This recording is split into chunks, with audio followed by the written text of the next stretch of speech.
Hey, what's up guys? It's Sean here from MakerForge 3D, just showcasing you guys a little tutorial video for Fusion 360. This is a beginner's tutorial. If you are an advanced or even an intermediate user, please skip ahead to one of my more advanced videos. This one is going to be covering the basics and nothing more. So let's jump right into it. In this video, I'm just going to show you one of the bare essentials of creating objects in Fusion 360. So sketching and extruding and doing a little bit of altering and modifying as well too. So what we're going to start with is the 2-point rectangle here over just above this sketch tab. We're going to click on our sketch plane here, located just right here in the middle of the screen. This is the one that's most accessible to us from the top view. If you want to use one of the other planes, you'll have to kind of swivel this perspective cube around a little bit to get to the proper one. But we're just going to use the one that was available to us originally. We're going to click on that sketch plane, and then we're going to have our sketch palette here.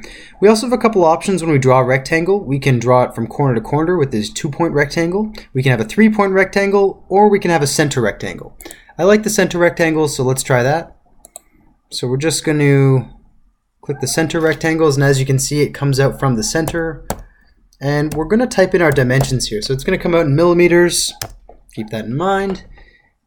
And there is our square. So we have our square now. We don't really have any use for our sketch palette anymore, so I'm going to go ahead and get out of sketch mode, so stop sketch.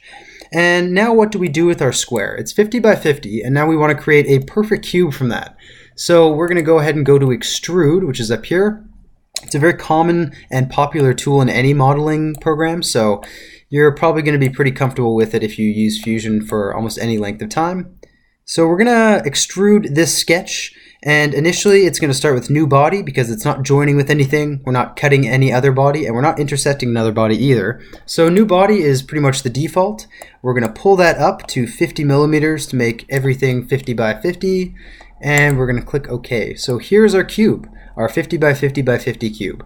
Now we are going to alter this a little bit, like I said, using some of the basic tools that Fusion and again many other modeling software do have available.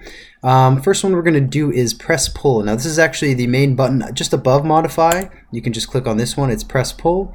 If you select a face, you can pull that face inwards, or you can push it outwards to create more of a rectangular kind of thing.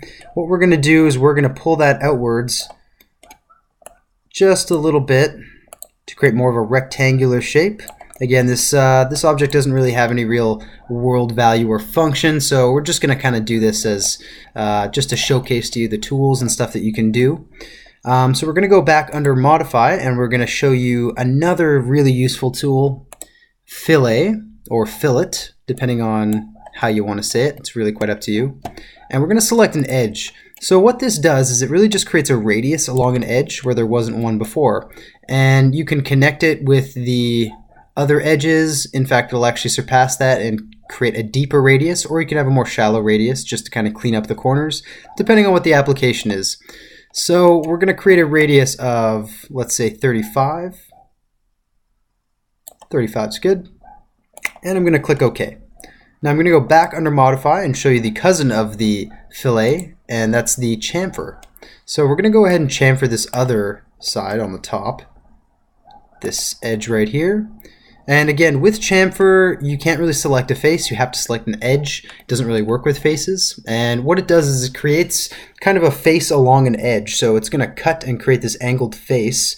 And you can't really go much deeper than the end of where my radius was there. But I'm going to go right to the end there. 15 millimeters, and I'm going to press OK. So now our shape is a little bit different from what it once was originally as the cube. But we're going to modify it a little bit further. What I'm going to do is I'm going to use the extrude tool that we used to initially create the cube, and I'm going to use the operation of cut, and I'm going to basically select one of these faces. So instead of joining, intersecting, or creating a new body, this cuts through a body. Anytime that you extrude something and it collides with another three-dimensional body, it's going to cut it. It's also going to default to cut if you collide and extrude with something else. It's pretty much just a feature that you can't get rid of. If you want to avoid cutting a different object, you might want to consider creating a separate body just so you can kind of turn it off. But I'll showcase to you how to do that a little bit later. Right now we're going to cut into our object 30 millimeters. So we're going to press OK after doing that function. And that is what we're left with, kind of this wrench head looking object, a lot different from what our cube once was. And we could alter this quite a little bit more, but not really going to. Hopefully you've learned how valuable these functions and tools from Fusion 360 can be in a basic object or a really complex one. Many creators and inventors and people who 3D print, things like that, use this kind of program to create awesome objects, and if you stick with it and learn all the different ways that you can utilize Fusion 360, I'm sure you'll have a great time designing. Anyways, I'm signing off for now, but take care of yourselves, and I hope you enjoyed the video. Please like and subscribe, and have a great day. Bye-bye.